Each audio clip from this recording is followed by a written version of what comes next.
Si vous avez du mal à faire confiance à Dieu, vous savez peut-être que vous devez prendre l'habitude de faire vraiment confiance à Dieu. Nous allons en parler aujourd'hui dans Jouissez tous les jours de votre vie.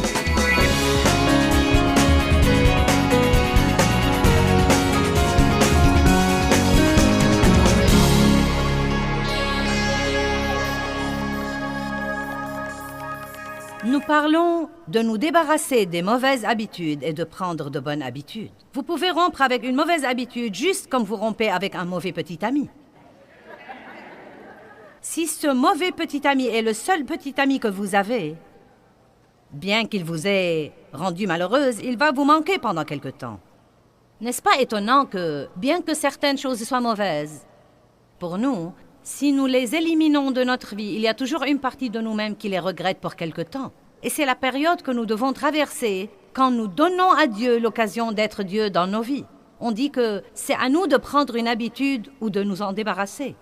Il y a un groupe qui dit 21 jours et un autre qui dit 30 jours. Je prends en considération ceux qui disent 30 jours et d'après mon expérience, si vous arrivez à faire quelque chose systématiquement pour 30 jours ou si vous arrivez à ne pas faire quelque chose systématiquement pour 30 jours, vous aurez pratiquement pris une nouvelle habitude. Et quand vous avez l'habitude de faire quelque chose, c'est très souvent quelque chose que vous faites sans même vous rendre compte que vous le faites. Nous avons tous nos petites habitudes. Nous ne sommes pas obligés de nous débarrasser de toutes nos habitudes, mais nous devons certainement nous débarrasser des habitudes destructives et prendre de bonnes habitudes. Dieu m'a mis ça sur le cœur quand j'étudiais pour ce sermon, et j'ai dit ça hier, mais plus j'y pense, plus je l'aime.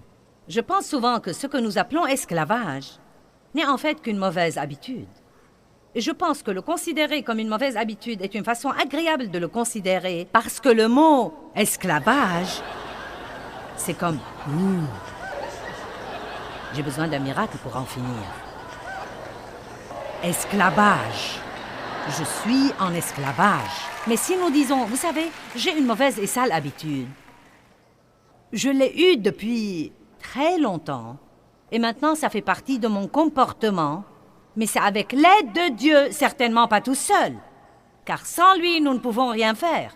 C'est pourquoi j'ai dit hier, en clôturant la réunion, qui a au moins une mauvaise habitude dont il doit se débarrasser. Eh bien, toutes les mains étaient levées. Et j'ai dit, quand vous rentrez chez vous, n'essayez pas de vous en débarrasser, mais rentrez chez vous et passez d'abord une semaine avec Dieu pour lui en parler un peu. Et quand vous sentez que vous avez cette libération de Dieu, commencez jour après jour à vous débarrasser de cette mauvaise habitude. Mais ne vous risquez pas à essayer de le faire sans vous appuyer tous les jours sur Dieu. Quand j'ai lu hier soir le passage de la Genèse où Dieu a dit à Abraham « Je veux que tu marches habituellement devant moi ». Je ne suis pas au courant d'autres traductions qui utilisent le mot « habituellement », mais il est utilisé plusieurs fois dans la Bible amplifiée. Et j'ai vraiment aimé ça car Dieu dit en fait à Abraham « Je veux que tu prennes une nouvelle habitude ». J'ai un nouveau plan pour toi. Tu vas être l'homme avec qui j'établirai mon alliance. Et donc, je veux que tu prennes la nouvelle habitude de me faire passer avant tout à tous les égards. Et quand il dit à Abraham, je veux que tu vives et que tu marches habituellement devant moi, la réaction d'Abraham était de tomber sur sa face devant Dieu. Et pour moi, c'est lourd de sens et signifie qu'Abraham était un homme avec qui Dieu pouvait travailler, car Abraham savait que tout ce que Dieu lui-même lui demandait de faire, il ne pourrait pas le faire sans l'aide de Dieu lui-même. La grande erreur que nous faisons en essayant de vivre la vie chrétienne, c'est que nous apprenons ce que nous devrions faire, puis nous essayons de le faire.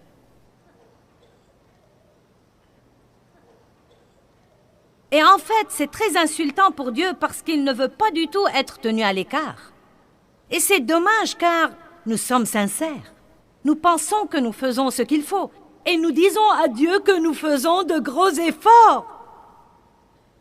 Mais Dieu, je fais de mon mieux. Je fais tout ce que je sais faire. Et si tu peux me montrer ce que je devrais faire, Dieu, je le ferai.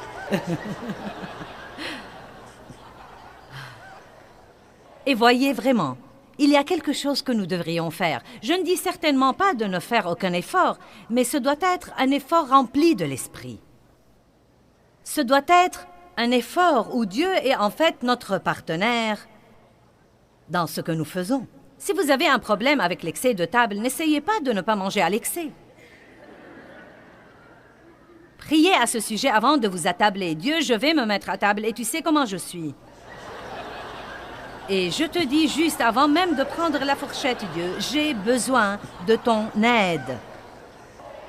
J'ai besoin de ton aide pour la poser et l'écarter après avoir assez mangé. 1 Timothée 4:8 nous parle de 2 types différents de formation spirituelle. 2 types de formation, dont l'un est spirituel et l'autre est physique.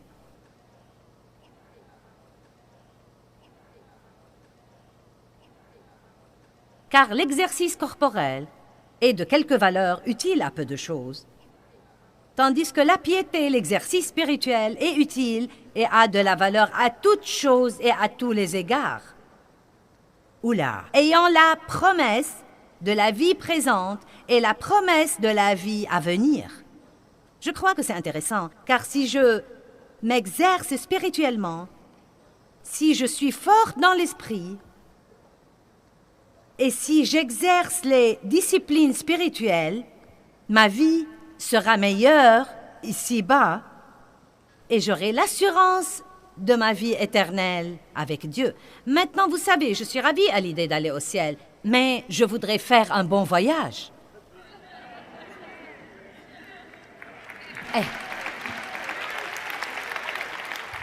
Non, mais je ne voudrais pas juste survivre jusqu'au retour de Jésus. Et je crois que la religion, juste la religion, je pense qu'elle vole souvent le maintenant dans la vie des personnes. Et elle nous donne le bientôt glorieux et notre demeure au ciel et, vous savez, traverser le Jourdain et aller à la gloire. Et vous savez, je crois parfois que nous ne pensons pas assez au ciel. Je pense que nous devrions y penser un peu plus que certains d'entre nous le font, y compris moi. Mais nous avons vraiment une vie à vivre maintenant et c'est celle que nous avons maintenant. Et j'aime beaucoup quand il dit qu'il nous donne l'espérance pour le présent et pour l'avenir. Maintenant, je suis pour le sport et l'exercice corporel, car je ne l'ai pas pratiqué pendant 64 ans de ma vie. Je l'ai commencé depuis 2 ans et 2 mois. Et si vous êtes intelligent, vous en déduirez que j'aurai 66 ans en juin. Mais Dave est plus âgé que moi, sachez ça. Il aura 69 ans en juillet. Ouh! Amen. Maintenant, Dave s'exerce depuis 50 ans. Oula! Et donc, j'ai dû le regarder faire ça pendant 48 ans. Et c'était censé me condamner, mais ça n'a jamais fait son effet. Et finalement, Dieu m'a parlé. Je ne vais pas entrer dans le détail, mais Dieu m'a dit que si je voulais être forte pour le dernier tiers de mon voyage sur Terre, je devrais commencer à faire quelque chose. Maintenant, je me sens mieux. Je me sens bien dans ma peau, j'ai l'esprit vif, et donc je suis complètement pour l'exercice physique. Mais vous savez, il y a un monde plein de gens qui font de l'exercice. C'est une industrie énorme, et croyez-moi, il y a un peu partout des gens qui payent des frais d'adhésion au gymnase et qui s'entraînent à la maison. Et il y a des coureurs et il y a des marcheurs. Et vous savez, il y a des gens, beaucoup de gens, non pas tout le monde, mais beaucoup de gens, qui entrent dans ce domaine. Mais je me demande combien de chrétiens qui passent 3 ou 4 jours dans un gymnase pour s'exercer physiquement ne s'exercent jamais vraiment spirituellement. Et donc, à ce qu'il paraît, il y avait beaucoup de gens qui faisaient de l'exercice du temps de Paul. Le sport était une chose très importante à l'époque. Paul dit, car l'exercice corporel est utile à peu de choses, mais la piété est utile à toutes choses. Maintenant, voilà ce que je voudrais vous dire, et je voudrais le dire différemment. Vous pouvez prendre des habitudes spirituelles qui vous changeront absolument la vie, mais vous n'avez pas besoin d'un miracle, pas besoin de l'apparition d'un ange, pas besoin d'une prophétie personnelle. Je n'ai pas besoin de vous arracher à la foule aujourd'hui et de vous dire « Ainsi dit le Seigneur ». Si vous vous levez tôt, tous les matins, et si vous cherchez sa face, dit le Seigneur, vous aurez une bien meilleure vie. Je n'ai pas besoin de faire ça. Peut-être que certains y prêteront attention, mais le point essentiel, c'est que la Bible nous l'a déjà dit. Sortez du lit et ne faites rien avant de passer un moment à parler avec Dieu et à recevoir un petit peu de nourriture pour votre homme spirituel.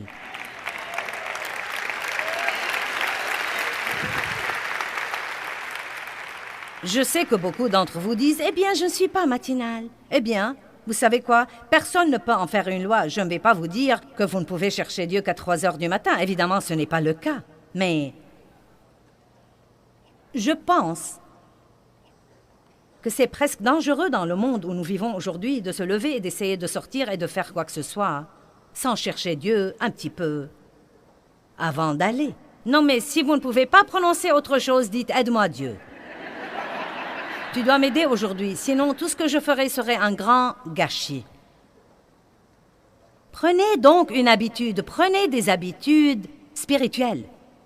Je veux vous parler d'une chose que vous ne considérez peut-être pas comme une habitude, mais elle pourrait l'être. Je veux vous parler de prendre l'habitude de faire confiance à Dieu. Oh, eh bien, ce n'est pas une habitude. Il faut le don de la foi pour ça. Voyez là aussi, je pense que nous spiritualisons excessivement tant de choses et nous les faisons sembler si inaccessibles. Vous savez quoi? J'avais l'habitude de me fier à moi-même. C'est une habitude que j'avais prise après des années de déception avec les gens et après avoir découvert que je ne pouvais pas leur faire confiance. J'ai commencé à me fier à moi-même. Si tu veux une chose bien faite, fais-la toi-même. Ne demande rien à personne pour qu'on ne te fasse pas du mal. N'ouvre ton cœur à personne pour qu'on ne te fasse pas du mal. Non, mais je me fiais à moi-même. Eh bien, quand j'ai commencé une relation forte et saine avec Dieu, j'ai dû me débarrasser de la mauvaise habitude de me fier à moi-même et j'ai dû prendre la bonne habitude de faire confiance à Dieu en toutes choses. La confiance est la simple foi, comme quoi Dieu vous aime, qu'il est bon, qu'il a la puissance de vous aider ou qu'il veut vous aider et qu'il vous aidera. Dès que vous retirez votre confiance de là où elle ne devrait pas être et que vous mettez cette confiance en Dieu, vous aurez une paix que vous ne pourriez avoir nulle part d'autre. Hébreux 4 dit « Ceux qui ont cru entrent dans le repos de Dieu. » Donc, nous nous faisons appeler croyants, mais j'ai une petite révélation ce matin. Les croyants sont censés croire.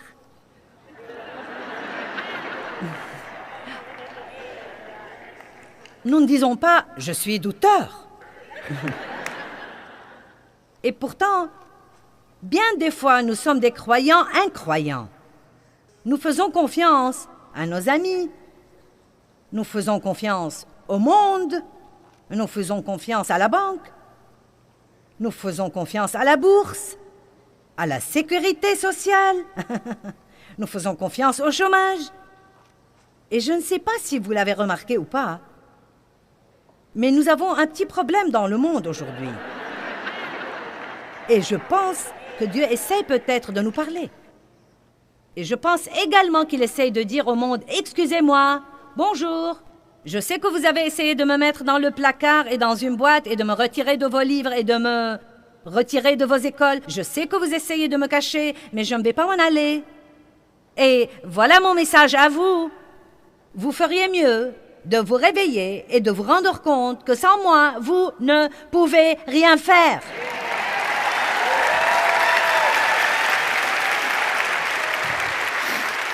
Vous savez, je ne peux même pas imaginer ce qui pourrait arriver et dans combien de temps dans notre nation si nos chefs de gouvernement menaient collectivement le peuple américain dans la prière et la recherche de Dieu. Je ne peux pas imaginer ce qui arriverait, mais oh non, nous n'osons pas offenser les athées et les... Vous savez, si vous ne voulez pas croire en Dieu, c'est votre affaire, mais n'essayez surtout pas de me l'enlever de ma vie.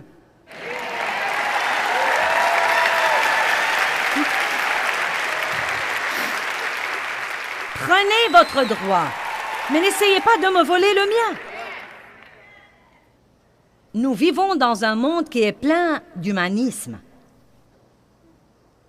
Et cela veut simplement dire que nous ne voulons pas Dieu dans nos vies. Et c'est exactement pourquoi les choses s'effondrent. Et je n'ai pas l'intention d'être impoli, mais je ne pense pas que le gouvernement puisse arranger les choses.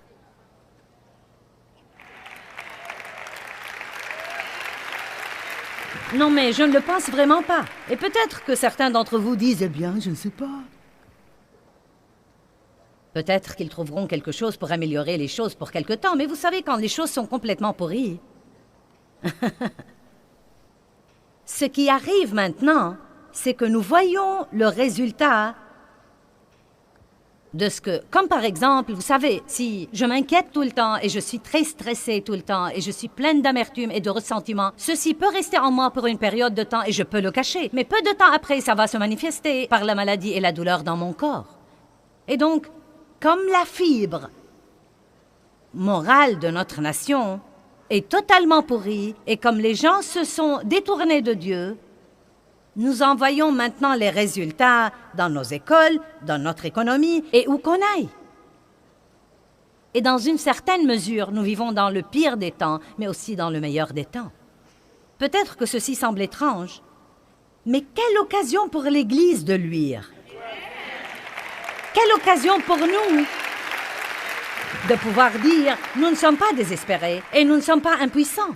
Vous savez, le peuple de Dieu a fait tant de choses d'ignorants. Ils venaient à Dieu quand ils avaient des ennuis et il répandait sur eux sa miséricorde et il était bon à leur égard. Et dès que les choses allaient mieux, ils se détournaient de Dieu et les choses allaient mal et ils revenaient et ils cherchaient Dieu de nouveau. Et ils faisaient ça un an après l'autre, une génération après l'autre génération. Et c'est vraiment quelle image de la miséricorde de Dieu. Tout ce qu'il veut de nous, c'est que nous le voulions vraiment. Tout ce qu'il veut de nous, c'est que nous nous fions à lui et que nous mettions notre confiance en lui. Tout ce qu'il veut, c'est que nous le fassions passer avant tout sur tous les plans de notre vie. La loi de la priorité dit que ce que nous donnons d'abord à Dieu, non seulement il bénit cette partie, mais encore il multiplie tout son reste. Et donc, si vous donnez ce petit moment le matin à Dieu, vous n'allez pas perdre ce temps. Vous pensez que vous n'avez pas le temps de passer un moment avec Dieu, mais si vous ne le passez pas avec Dieu, le diable vous le volera. Vous m'avez entendu? Si vous ne passez pas un temps avec Dieu, le diable vous le volera. Mais si vous le passez avec Dieu, il peut vous donner une idée qui pourrait vous épargner 2 heures juste comme ça. Vous dites, eh bien oui, mais c'est toujours très dur. Vous savez quoi, c'est une habitude. Aussi simple que ça. C'est une habitude. Rester au lit est une habitude. Sortir du lit est une habitude. Aller au lit le soir à une heure convenable pour pouvoir se lever le matin est une habitude. Je sais que je me mêle de trucs dont vous préférez que je ne me mêle pas. Eh bien, c'est ma réunion et je vais faire ce que je veux. Allez, je me sens comme une maman ce matin. Je vais vous dire...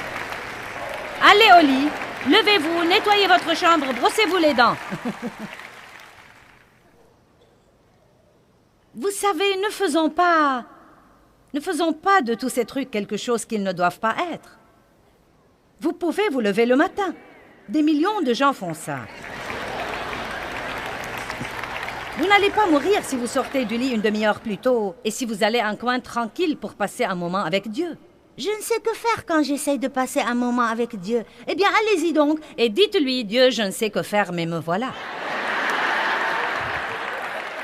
Non, mais laissez-moi vous dire une chose, vous aurez des points pour vous être montré. Non, mais vraiment. Vous aurez des points simplement pour être venu. Nous nous inquiétons trop de ce que nous sommes censés faire. Eh bien, j'essaye de lire la Bible, mais je ne la comprends pas. Je me suis levée, mais je me suis rendormie. Bien. Je sais ce que c'est, vous savez. J'ai de ces moments où je m'endors devant le Seigneur.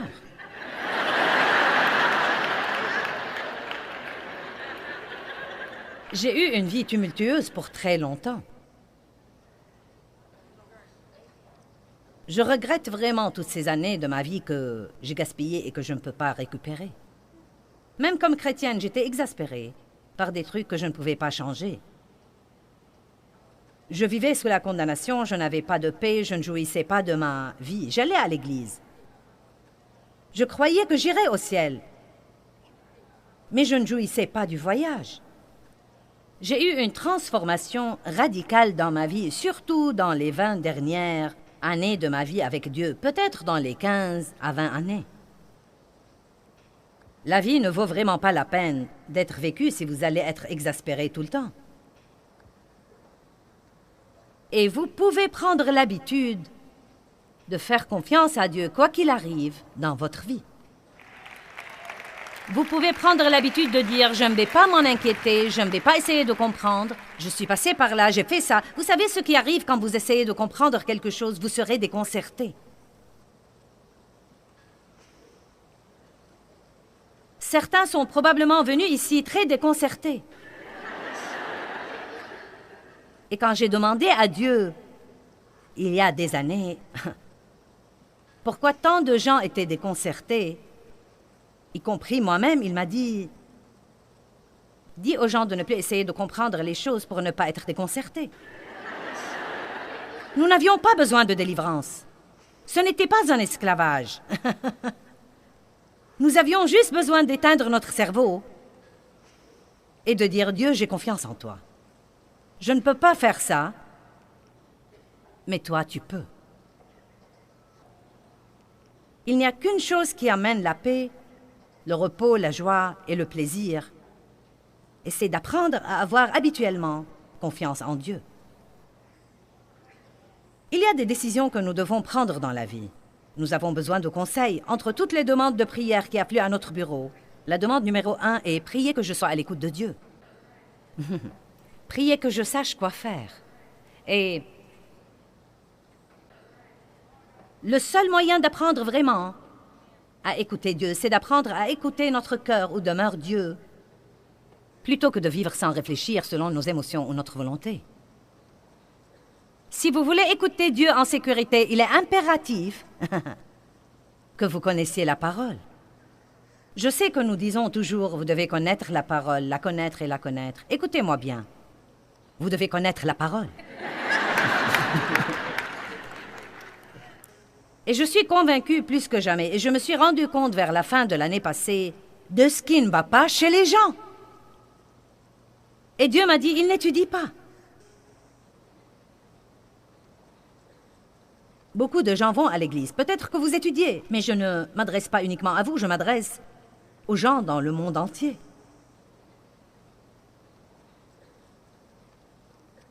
Peut-être que nous allons à l'église. Peut-être. Tout le monde ne fait pas ça, mais disons que vous allez à l'église et prenons la chose à un autre niveau. Disons que non seulement vous allez à l'église, mais en plus vous me regardez tous les jours à la télé. Et disons également qu'en plus de cela, vous lisez un chapitre de la Bible juste par devoir. Et vous avez des CD et des DVD et une belle bibliothèque spirituelle. C'est chouette et vous vous sentez spirituel quand vous passez à côté. Je ne peux pas vous dire combien de gens me disent « J'ai tous vos trucs. J'ai tous vos livres et j'ai tous vos CD et DVD. J'ai tout. » Et parfois, je dois vraiment penser « Je suis contente que vous les ayez, mais qu'en faites-vous? Ils ne vous servent à rien en reposant chez vous. Vous devez étudier. Je suis contente que vous m'écoutiez, mais vous devez étudier. Vous devez prendre des notes. Et puis, vous devez vous réunir avec Dieu. Je peux vous enseigner, mais seul le Saint-Esprit peut le mettre en vous et le mettre en place et le faire marcher.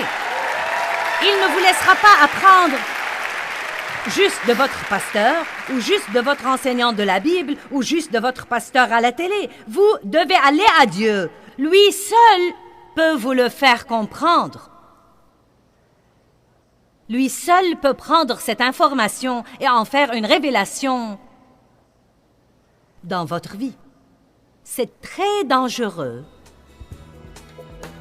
d'essayer d'écouter Dieu si vous ne connaissez pas la parole.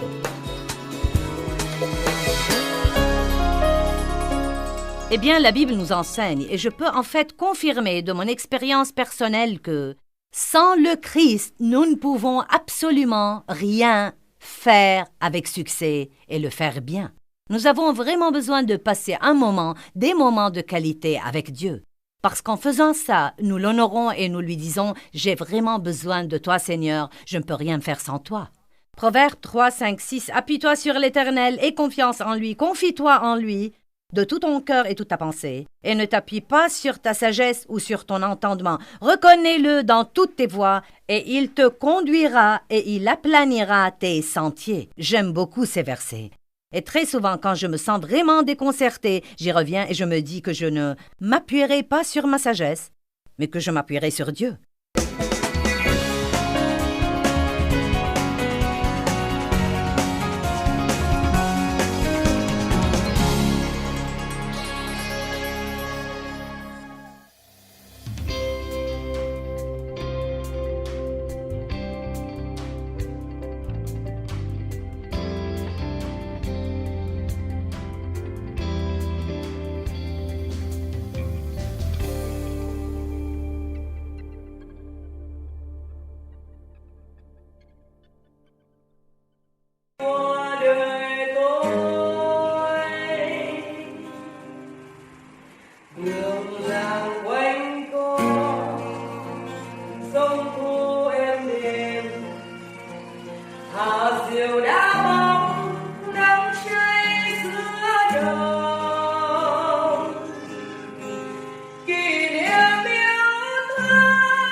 Tôi xác quyết bao năm tháng qua, nhưng trong trái tim không bao giờ xa. Lời mẹ ru con hiu hiu chưa hè, mùa lụt nước lũ bắt